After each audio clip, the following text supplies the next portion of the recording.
Dear mga beloved yung soulmates, welcome to Renzo Tarot Channel. Andito naman po tayo para pagsamahan, pagsaluhan ng isang soulful and meaningful na tarot reading. Dito lamang sa inyong lagi naabangan, sinusubaybayan at pinakamahal na Renzo Tarot Channel. Maraming salamat po sa inyong walang sawang tiwala at suporta, pagmamahal at laging pag-abang sa inyong lingkod. Mega shout out po sa ating lahat na soulmates dito dyan sa Pilipinas at sa ating mga soulmates na overseas Filipino workers, OFW na napakasisipag na laging nakaabang sa mga panig ng mundo kayo. Maraming salamat po sa inyong walang sawang tiwala at suporta. Okay? And if you are new sa ating channel, please don't forget to like, subscribe, at kapag nakaresonate po kayo sa ating reading ngayon, mag-comment po kayo. Nagbabasa po ako ng reading isa-isa. Sige? Ang ating pong reading ngayon ay para sa buwan ng March 2024 para sa ating pinakamahal na soulmates na Gemini. Gemini, this is for you. Okay, get ready para sa inyo ang reading na ito. Huwag na natin pang patagalin pa. Sige, Spirit Universe, Spirit Guides, Saint Michael the Archangel, messages para po sa ating pinakamahalang sa sign ng Gemini para sa kanilang reading sa buwan ng March 2024. Spirit Universe, Spirit Guides, Saint Michael the Archangel. Saint Michael the Archangel, please give us the messages. Okay, may nahulog na po. Tatlo ang nakikita ko. Sige, Gemini. Tingnan natin yung magiging baraha. Wow, napakaganda. Look at this. Sorry, na-excite ako. Gemini, tingnan mo. Knight of Cups, Seven of Cups, and Six of Wands. Okay. Sige. Sisimulan natin dito sa Knight of Cups. Okay, ano ibig sabihin nito, Gemini? Wow. Starting March 2024, Gemini, siguro may manifest kayo napakalaking bagay. This is like an answered prayer. Wishes do come true. Because, Knight of Cups, pauwi na yung Knight. Hawak-hawak niyang trophy, golden trophy, the cup. It means symbolizing success. Okay? Tapos na, may napanalunan. Sabihin, may napagtagumpayan. Siguro it's all about yung napakatagal na panahon na nilaanan mo ng investment, dugo, pawis, nagpakahirap ka na what is this, napuyat ka, everything, and all of these are worth it. Tingnan mo, Knight of Cups is talagang uuwi ka ng tagumpay. Wow! And tingnan mo, sinundan pa siya ng Seven of Cups. Di ba magkasunod siya? Ito yun eh. Ito yung mga dreams, aspirations mo. Yan, nakatingala ka, naka-float siya sa ulap. Yan, napakarami mo mga pangarap sa buhay. Siguro marami kang pinapangarap, mag-abroad, open ng negosyo, ma-promote, or whatsoever. All of that, yan, tinitingnan mo. And, Knight of Cups, you are assured. Kung ano man yung tinitingnan mo, lahat yan, everything will fall into you. Parang, alam mo yun, parang sasabihin ng universe, sige nga, Gemini, kung ano man yung wish mo, sige, mamili ka, sabihin mo, bibigay ko sa'yo. You will be granted. Kasi kasunod sila na Knight of Cups. Ibig sabihin, ano man na napili mo dyan, sa mga plinano mo na yan, ano man sinimulan mo dyan, starting March 2024, everything will follow. Ibig sabihin talaga, unti-unti itong tuto pa rin ng universe. Magugulat yan kasi magkasunod sila na Knight of Cups. Wow! And tingnan mo. Sige, lagay ko muna ha. Sige. Wow, beautiful card. Tingnan mo, Gemini. And Six of Wands is about celebration. It's about movement. Also, talaga mag-move ka.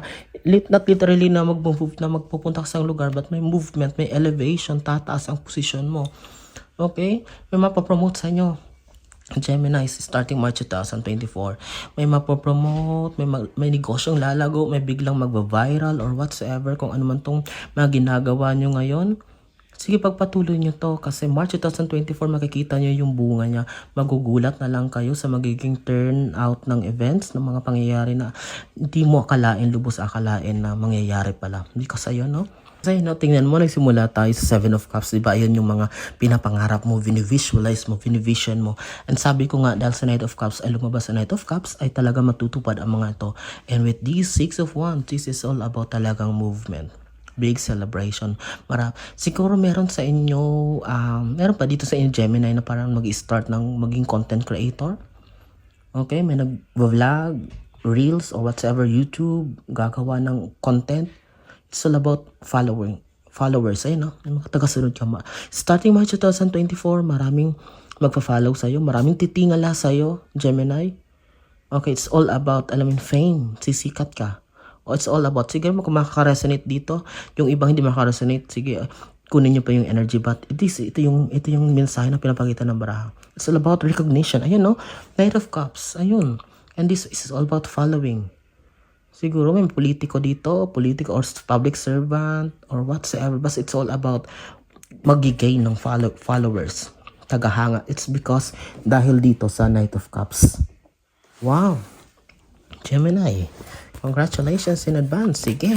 Spirit Universe, Spirit Guides, mensahe ni Saint Michael the Archangel para sa Gemini, karagdag. Mga susunod na mensahe. Okay? Ayun. Sige. Okay. Sige. Look at this. Ngayon lang naman lumabas ito. The Devil card. Ano ibig sabihin nito, Gemini? Devil card. Be careful. Warning. Be cautious. Siguro, Gemini, you are dealing everyday. Marami ka mga taong pinakisisamahan, pinagkakatiwalaan, but there's a devil inside of them. Ibig sabihin nito, traidor, iinggit, maaaring pabagsakin in the future. Lalong-lalo na dito, starting March 2024, mas makikilala ka. Mas maraming prone ka sa inggit. And this devil card is just showing na talaga mag-ingat ka. Maraming mga tao may palihim na nais kang pabagsakin, Gemini. Sisiraan ka or whatsoever. Tatraidorin ka. Susulutin ang kung ano tong mga tagumpay na yung maaaring maranasan. At tamo, ito yung kasunod na baraha. Seven of Swords. Tingnan mo. Yan, no? Magdudulot ito ng kalungkutan sa'yo. Puot. Kapag hindi ka naging maingat sa mga taong ito. Look at that. Okay? And Gemini, this devil card, bibihira tong lumabas. Pero kapag lumabas to, ibig sabihin talagang there's something wrong. Okay? Siguro kahit nga ngayon, kahit hindi sa March 2024, may ilan sa inyo Gemini nakakaranas ito. Siguro bakit you're asking question, bakit may delays? Bakit parang hindi nagagrant yung mga wishes ko? It's because may mga evil eye, may mga taong inggitero. Okay? Ako lagi ko nararanasan yan. Okay? And kapag ganyan, talagang, alam ko 1 day, 2 days, kasi i-share ko sa inyo, sige Gemini, konting kwento. Itong YouTube channel ko, napakabilis ng paglago nito. Within 1 month talagang, nung sinimulan ko to 1 month monetize agad ako, napakaraming followers ko. And i-share ko sa inyo, recently lang, nung isang araw, na-meet ko yung 30,000 subscribers. Tapos, kaya nga, huwag tayong mag-overshare. Minayday ko lang yung in-screenshot ko 30,000. Alam mo ba, siguro dahil may mga basher ako, may mga naiinggit sa akin. Simula ng isang araw hanggang kahapon, usually yung bawat araw ko yung nadadagdag sa subscribers ko, 200, 300. Alam mo ba, 2 days na nakaraan pero nadagdag lang sa subscribers ko ay nasa 25. Napakabagal. Tapos pati yung mga videos ko na-upload, sobrang bagal ng views. Walang nadagdag. Ibig sabihin, na evil eye siya. Naapektuhan siya dahil siguro shinare ko, minayday ko, nakita ng mga inggitero-inggitera. And that's the lesson learned. Okay? Pero ang ginagawa ko dyan, mabilis naman kakabawi sapagkat ito sa Saint Michael. I always pray for him. Siya naman ang gagawa ng paraan pa labanan ang lahat, lalo ng devil. Takot na takot ang devil kay Saint Michael siya. Saint Michael ang nakatalo sa kanya kay Satan. Kaya don't you worry. Kapag ganyan, iiwasan na lang yung mga ganyan and you ask, yung unang lalapitan ay yung Panginoon or yung ating universe. Sige, tatakpan ko to. Okay? Ito yon, sabi ko, di ba? Kapag hindi ka naging maingat, look at the Seven of Swords. Merong mga magtatanim ng mga sakit sa iyo, sakit sa kalooban dahil nga kala mo okay nang lahat.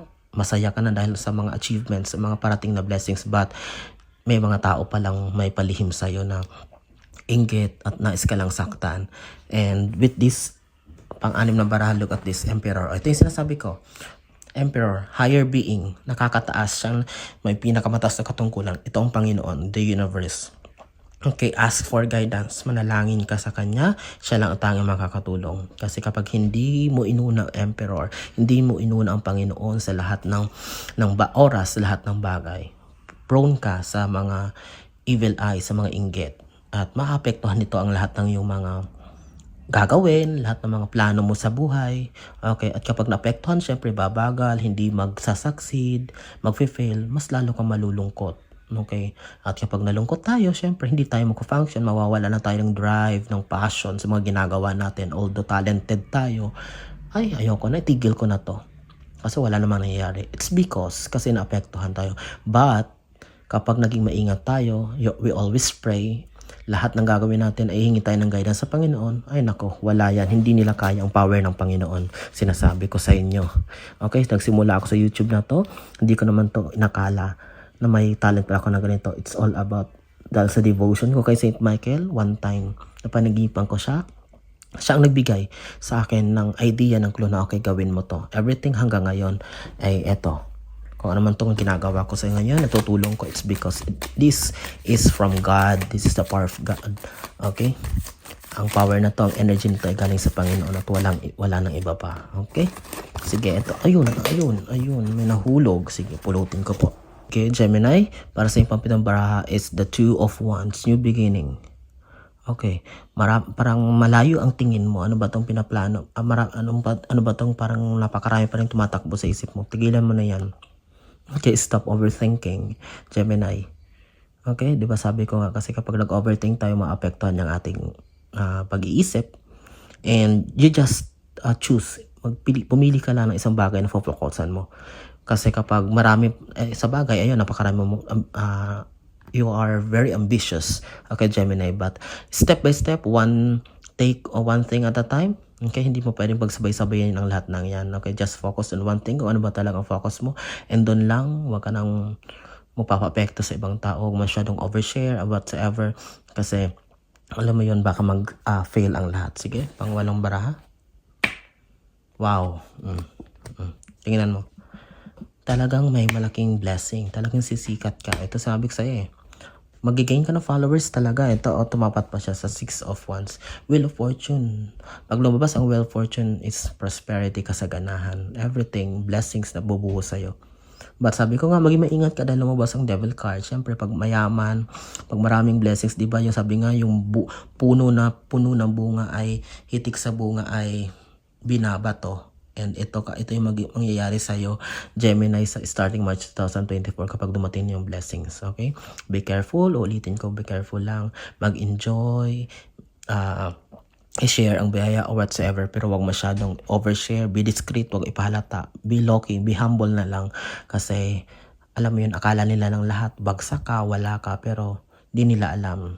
Nakamit mo na pa ng tagumpay. And sa ganung bagay, may iwasan mo yung mga taong may inggit sa iyo.